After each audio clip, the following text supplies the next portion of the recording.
हमें झूठ क्यों नहीं बोलना चाहिए? क्योंकि हमारी आत्मा पवित्र होती है।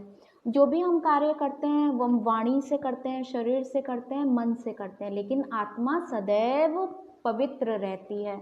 अगर हम झूठ बोलते हैं किसी से तो अंदर ही अंदर वो झूठ हमें कहीं ना कहीं खोखला करता है, क्योंकि सच्चाई तो आत्मा जानती है ना। सच्चाई आत्मा जानती है। अगर आप 4 लोगों के सामने झूठ बोल रहे हो, लेकिन आत्मा तो जान रही है कि आप झूठ बोल रहे हो। हमारे ही अंदर अच्छे और बुरे दोनों विचार होते हैं, और जिसका हम सहयोग करते हैं वैसे हम बन जाते हैं। तो सदैव हमें अच्छे विचारों का सहयोग करना चाहिए, और झूठ कदापि नहीं बोलना चाहिए। झूठ कई प्रकार के होते हैं। कुछ लोग झूठ बोलते हैं कि मैंने चोरी नहीं की और चोरी कर लेते हैं, ठीक है, लेकिन उनकी आत्मा उन्हें कभी माफ़ नहीं करेगी, उनके कर्म उन्हें कभी माफ़ नहीं करेंगे। और कुछ लोग क्या करते हैं, कुछ भी नहीं करेंगे, निठल्ले रहेंगे और आपका किया हुआ कार्य अपना कार्य बता देंगे। कहीं वो आपको दबा देंगे और बोलेंगे ये कार्य तो मैंने किया है। तो ये भी झूठ हो गया, क्योंकि आपके कार्य का जो फल आपको मिलना चाहिए था वो फल आपको नहीं मिला। उसको आप दूसरे बंदे ने झूठ बोलकर उसको ग्रहण कर लिया, तो वो भी उसके बुरे कर्मों में शामिल हो गया। ठीक है, छोटी छोटी बातें, जैसे 2 सगे भाई हैं और माँ ने बोला जाओ बेटा मेरे लिए एक गिलास पानी लेकर आ जाओ और यहाँ टेबल पे रख देना। तो वो छोटा भाई दौड़ के जाता है और पानी एक गिलास भर के लेकर आता है और टेबल के ऊपर रख देता है। और माँ जब आती है बाहर से तो कहते हैं बहुत थैंक यू बेटा, बहुत बहुत धन्यवाद। तो बड़ा बेटा बोलता है हाँ माँ मैं लेकर आया हूँ पानी, और छोटे भाई को आंखें दिखा देता है कि तू चुप रह, कुछ बोलना। अब छोटा भाई तो छोटा है, मासूम है, उसको इतनी कहाँ समझ, वो चुप हो जाता है।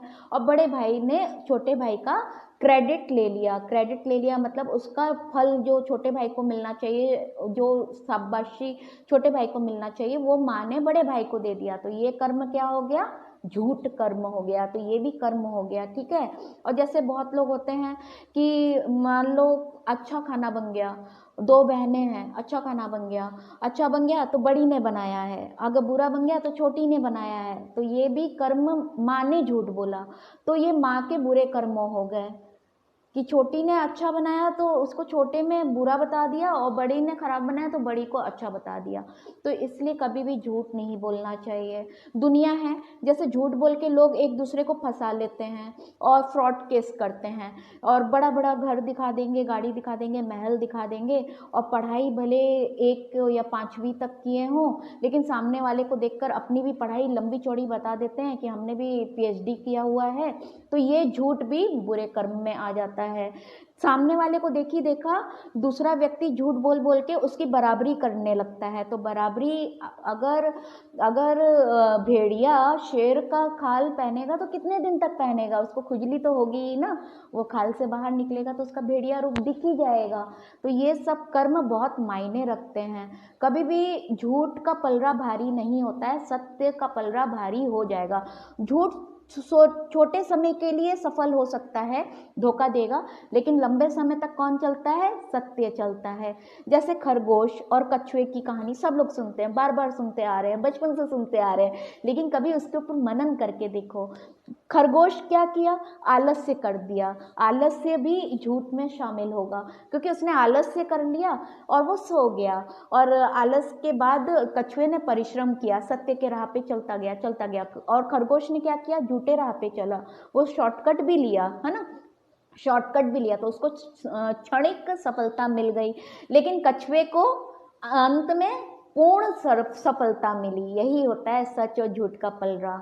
और कभी कभी क्या होता है, न्याय, कुदरती न्याय होता है, जो ऊपर वाले हैं ना, परम पिता परमेश्वर परम ब्रह्म, वो सब देख रहे हैं और वो भी सबको माफ कर देते हैं। लेकिन कर्म के न्यायाधीश कभी किसी को माफ नहीं करते हैं। एक एक कर्मों का हिसाब किताब होता है, एक एक कर्मों का हिसाब किताब होता है। तो इसलिए कभी झूठ बोलकर किसी से फायदा ना उठाइए, सत्य के राह पर चलिएगा तो आप खुश रहिएगा।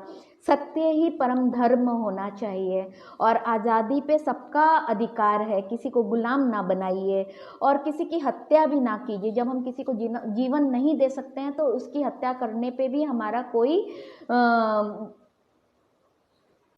अधिकार नहीं है।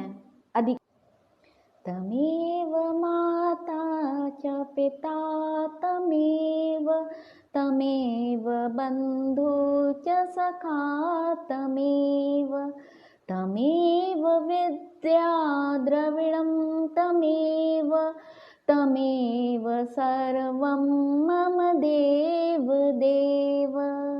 Radhe Radhe, bye bye.